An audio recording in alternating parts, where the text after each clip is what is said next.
Olá, meus queridos e queridas, tudo bem? Como vão? De novo. Olá, meus queridos e queridas, tudo bem? Como vão? Hoje estamos aqui de volta para tratar de um dos assuntos mais polêmicos desse ano, que é o que envolve a PEC do teto, a já aprovada proposta de emenda constitucional, que foi promulgada pelas mesas do Senado e da Câmara esses dias atrás.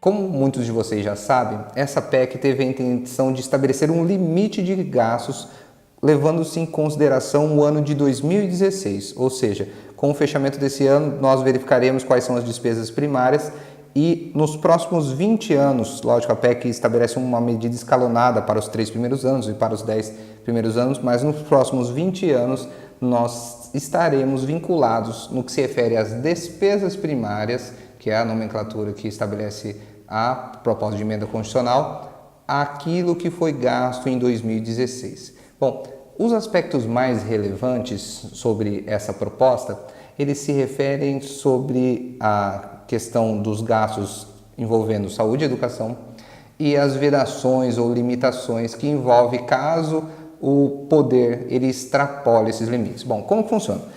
Primeiro, os poderes envolvidos são o Poder Executivo Federal, Legislativo Federal e Judiciário Federal. Lembrando que os poderes judiciários dos estados não estão envolvidos.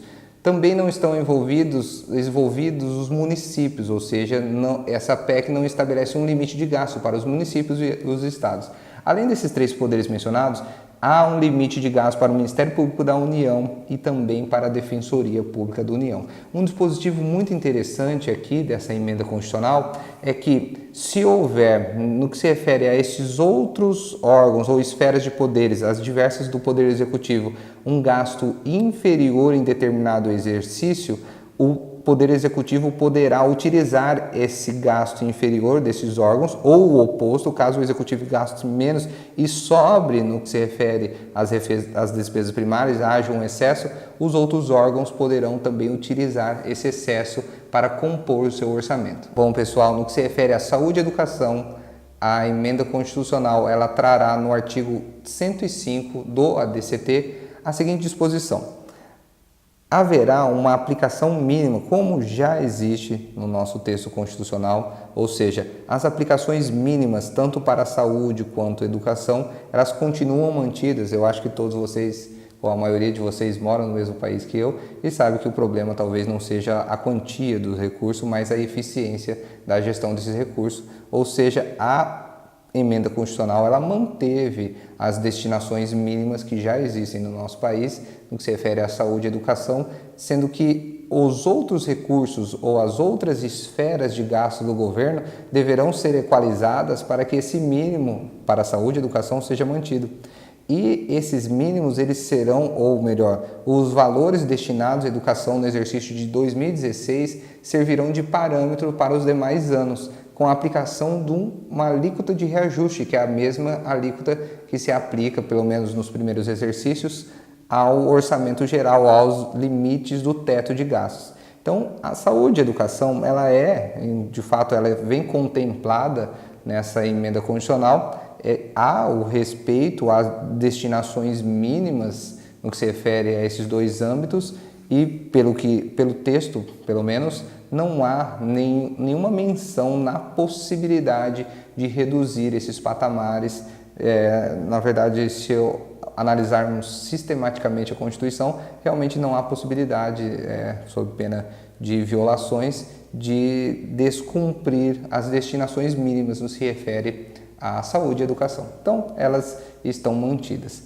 Falando em violações, é muito interessante que a gente trate o que vai acontecer caso o Poder Executivo extrapole ou caso o Poder Executivo viole o limite de despesas primárias, caso ele não respeite, então, o teto fiscal. Caso ele não respeite o teto fiscal, as sanções elas vêm descritas aqui no artigo 104. Bom, essas vedações elas se aplicam não só ao Poder Executivo, mas também ao Legislativo, Judiciário mencionado, ao Ministério Público da União e à Defensoria Pública da União. E a emenda constitucional ela traz uma série de vedações. Eu falarei de uma ou outra que são as mais comentadas, como a que se refere do concurso público. Bom, o artigo 104 ele estabelece e começa a dizer o número de vedações, e são essas: a concessão a qualquer título de vantagem, aumento, reajuste ou adequação de remuneração de membros de poder ou órgão, de servidores, empregados públicos e militares, exceto os derivados de sentença judicial transitada em julgado ou de determinação decorrente de atos anteriores à entrada em vigor dessa emenda constitucional. Veja só que interessante. A concessão de vantagem, aumento e reajuste ou adequação de remuneração são vedados. O que não está vedado é a recomposição da inflação dessa remuneração, ou seja, como muitos criticavam essa redação, na verdade a correção da remuneração do servidor público ela ocorrerá a cada ano. E aí, continuarão surgindo concursos no país? Normalmente, eles continuarão sendo editados, os editais de concurso. Só será o caso de não abrir vagas novas ou novos cargos caso o Poder Executivo ele descumpra esse limite de despesa primária, ou seja, ele descumpra o teto. Então, os concursos públicos continuarão normalmente. Caso o Poder Executivo ele venha a descumprir, ainda existirão concursos, mas existirão concursos para suprir as vacâncias, aqueles servidores que se aposentaram e o cargo ainda ali persiste e é necessário que alguém ocupe, como está descrito no próprio inciso 4, veja, será vedada a admissão ou contratação de pessoal, a qualquer título, ressalvadas as reposições do cargo de chefia e de direção que não acarretem aumento de despesa e aquelas decorrentes de vacâncias de cargos efetivos ou vitalícios. Ou seja, mesmo na hipótese de descumprimento, os concursos públicos continuarão e a gente sabe que essa era uma das grandes preocupações. Os salários ou remunerações, proventos dos servidores públicos continuarão sendo reajustados. O que não haverá é a adição de alguma gratificação ou nova remuneração ou benefício a essa remuneração já existente do servidor público. O reajuste, aquele que visa recompor a inflação, continuará ocorrendo a todo ano. Bom, como o próprio inciso 6 diz, não haverá criação ou majoração de auxílios, vantagens, bônus, abonos, verbas de representação ou benefício de qualquer natureza em favor dos membros do poder, que são esses 3 poderes mencionados, do Ministério Público ou da Defensoria Pública da União.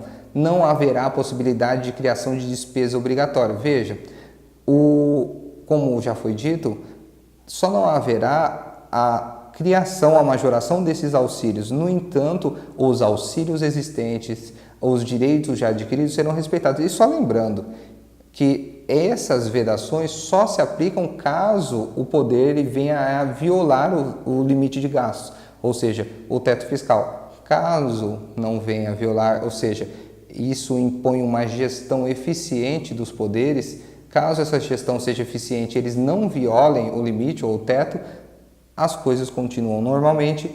Esse teto será reajustado a todo ano. Para 2017, o reajuste é de 7,2%. Para os demais anos, é com base no IPCA, que é um dos índices que melhor recompõe a inflação do nosso país atualmente. Bom, essa é uma análise dos pontos mais relevantes dessa emenda constitucional. Como nós percebemos, ela estabelece de fato um limite para os gastos dos poderes públicos na esfera federal e também se aplica ao Ministério Público da União e à Defensoria Pública da União. Eu espero que vocês tenham gostado desse vídeo. Curtam o vídeo aí embaixo, clicando no curtir, logo abaixo do vídeo. Se inscrevam no canal, que isso nos ajuda muito. Se a gente conseguir chegar em 1 milhão de inscritos até o final do ano, eu vou chamar o Whindersson para o nosso canal. Eu espero que ele venha. Um grande abraço. Tchau, tchau para vocês.